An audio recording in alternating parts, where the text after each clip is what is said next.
So if we talk about Joseph Beuys, of course, we talk about a moment in the history of 20th century art where, as I mentioned earlier, the convention are in crisis. The convention of painting, the convention of representation.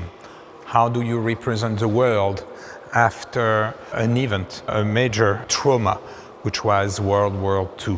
When you enter the mid-20th century, among others, painting is in crisis. Actually, it's actually quite funny, interesting to see that one of the last piece out of this tribute to Joseph Beuys is a palette. And the palette is really the icon, the symbol, the stereotype of the painter. Nobody uses palette anymore, but it's a sculpture by the British artist Tony Cragg. But it's a palette in crisis. It's a palette neutralized as the palette itself is covered. Its surface you cannot use it anymore. It's covered with these particles of colorful plastic. So the palette is the painting itself. It also demonstrates that as a tool, the palette is over. And when you enter this gallery here, this room, you see mostly with a group of Portuguese artists, but they are echoing what's happening in the world, that the conversation about painting is changing. You will notice that there is almost absolutely no representation in this gallery, that the artists are defining painting with other means. One here which is absolutely gorgeous, the Portuguese artist Joachim Pinero, who is with Angelo de Souza, one of the most important protagonists of painting and art in the second half of the second century, pre- and post-revolution in Portugal, one of the most important artists, one of the most important painters. What for me is really interesting here is that the painting is almost about sculpture, about structure. It's no more only color on the picture plane.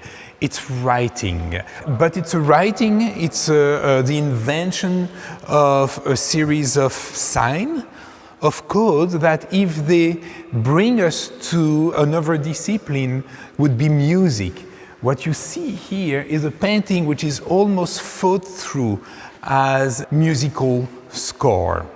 Next to it, you have also this amazing, absolutely extremely important painting for the history of painting in Portugal, this painting by Alvaro Lapa. This painting really shows how the switch, the move from a painting that could still be slightly about figuration, but a figuration which is attacked, taken down, deconstructed, but not deconstructed necessarily in an iconoclastic way.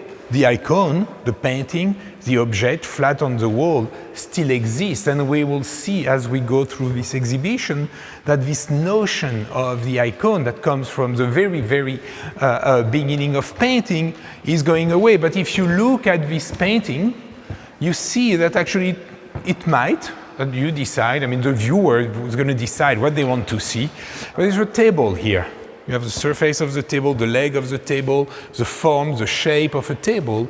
But it's a table that has been chopped off, deconstructed, in order to represent, present, figure something which is pure painting, color on the screen. And there are details, actually it's funny, we're going to see it in another work by Alvaro Lapa later in the show. But there is strangely a little bleu, blanc, rouge, blue, white and red here, inserting an element which is also as iconic as a table or as a painting, is a French flag.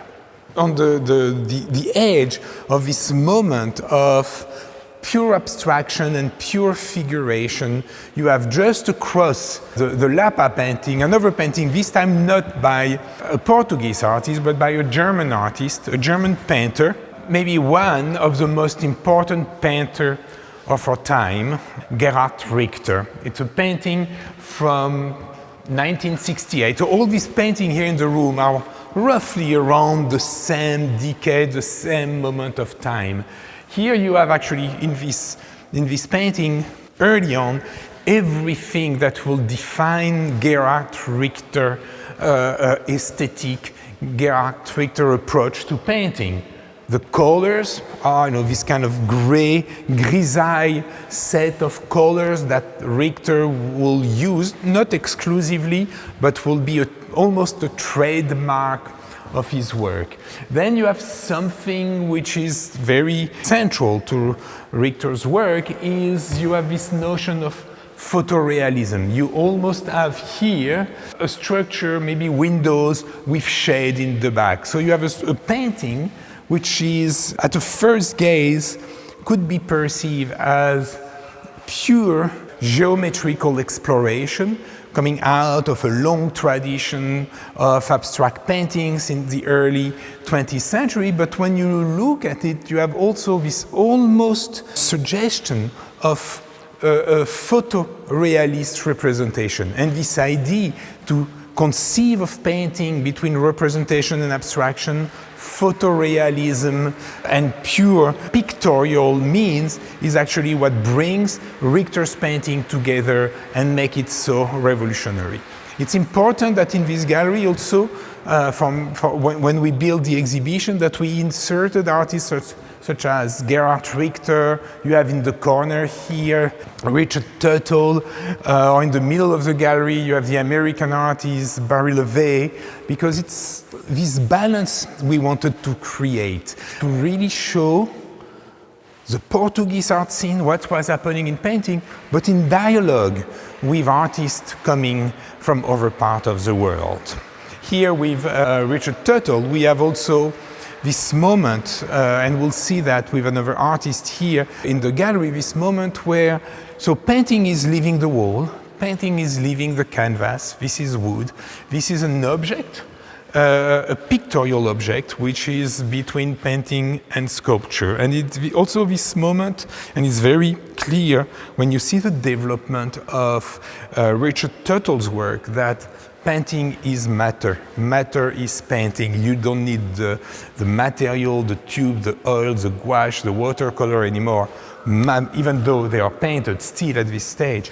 But matter can constitute the material, the pure material of painting. If you talk of the painting as a moment where matter become color and the painting become an object, you have Richard Tuttle there, you have Joachim Pinero, who plays on different elements. Of course, again, you have the painting leaving the wall, you have this ambiguity of sculpture and painting, playing with an icon. Of course, you have, could be pure abstraction, structural abstraction, geometrical abstraction, but you also have three crosses. So I let the viewer interpret this painting, but it's like a little bit like the Gerhard Richter who plays on these crosses that show how artists are playing at that moment of time with ambiguity.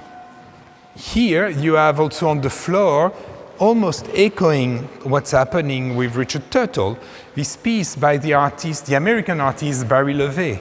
So if painting has to be deconstructed, you have here the perfect example of an artist who actually is going to take down painting, take down color, work between painting and sculpture, but really take the means of painting and almost literally put them back on the floor, on the table to be reconstituted. So here you have fabric, you have canvas. The canvas is the material of the painting. It's also almost a tribute to John Cage, because when you install this painting, this work, this sculpture, you throw the thing on the floor. There is no order, there is no composition. You just put it on the floor and you let chance assemble the painting. And then, almost as the trigger to make you understand how it works, but it's also a compositional actually trick, you have this puzzle here, as if the puzzle would invite you to reconstitute the painting yourself. And it's when I look at a piece like that, for me, not only it's interesting for the history of painting, but for an entire history of visual literacy, where the notion of deconstruction, whether it's cinema, architecture, or fashion, comes into play. This notion that you deconstruct the structure, whether that's the structure of a building, the structure of a film, or the structure of a garment.